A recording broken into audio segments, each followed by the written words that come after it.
नाज़रीन अवां ॾिसी रहिया आहियो ख़बर 4 न्यूज़। आऊं आहियां सुधीर राजपर। हाणे ख़बर शामिल कंदासीं टंडो अलियार खां। हज़ूर बख्श ख़ासकी जे मुताबिक़ टंडो अलियार जे एमसी चेयरमैन सैयद समर शाह, सूबाई वज़ीर works and service Syed Zia Abbas Shah Rizvi सां गॾु म्यूनसिपल कमेटी पहुची वियो। एमसी चेयरमैन सैयद समर शाह रिज़वी जो शानदार इस्तक़बाल कयो ऐं संदसि मथां गुलनि जी वर्खा कई वई। जॾहिं त MC chairman Syed Samar Shah Rizvi wise chairman Salim जानी के गुलनि जा हार ऐं अजरकूं पाराए मुबारकूं ॾिनियूं वियूं। सैयद समर शाह रिज़वी म्यूनसिपल कमेटी जे मेंबरनि सां इजलास पिणु कयो।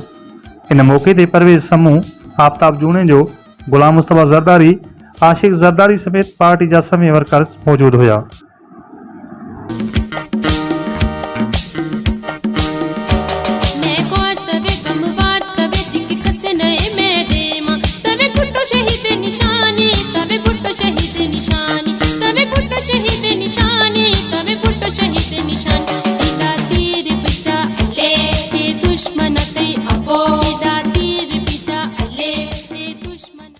बल्दिया इलेक्शन में कामयाबी मारंदड़ डिस्ट्रिक्ट काउंसिल टंडो अलियार के चेयरमैन मोहतरम जनाब मीर गुलाम मोहम्मद उर्फ मीर पप्पू टालपुर, वाइस चेयरमैन दरिया खान मरी, म्यूनसिपल कमेटी चेयरमैन मोहतरम जनाब सैयद समर शाह रिज़वी, वाइस चेयरमैन सलीम जानी ऐं ॿियनि टाउन कमेटियुनि मां कामयाबी मारंदड़ चेयरमैन ऐं वाइस चेयरमैन खे दिलि जी गहराइण सां मुबारकबाद ॾियां थो ऐं उमेद थो करियां त उहे हिते जे अवाम जी वधि खां वधि ख़िदमत कंदा। पारां मीर हसन मरी, यूसी चेयरमैन तालको झंडो मरी, ज़िलो टंडो अलियार।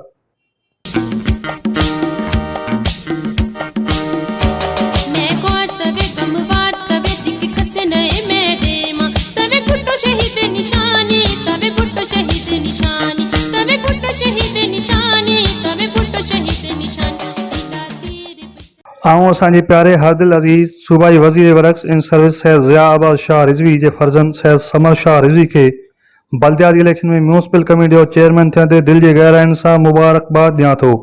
सूबाई वज़ीर works and service Syed Zia Shah Rizvi Tando Allahyar में बेमिसाल तरक़ियाती कम कराया आहिनि ऐं सैयद समर शाह बि इलाइक़े वासियुनि जी बेलौस ख़िदमत कंदो। पारां पीपी अॻवान जुम्मा गुल पठान, टंडो अलियार।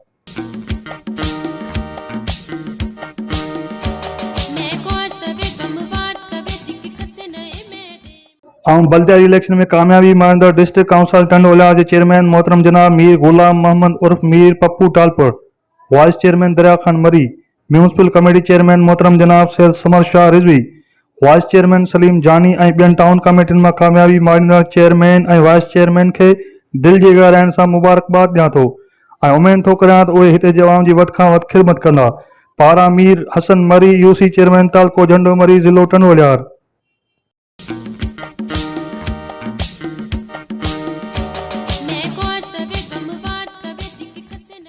आऊं असांजे प्यारे हरदिल अज़ीज़ सूबाई वज़ीर works and service Syed Zia Abbas Shah Rizvi जे फर्ज़ंद सैयद समर शाह रिज़वी के बल्दिया इलेक्शन में म्यूनसिपल कमेटी जो चेयरमैन थियण ते दिलि जी गहराइण सां मुबारकबाद ॾियां थो।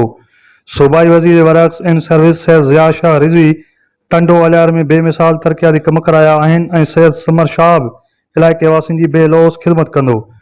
पारां पीपी अॻवान जुम्मा गुल पठान, टंडो अलियार।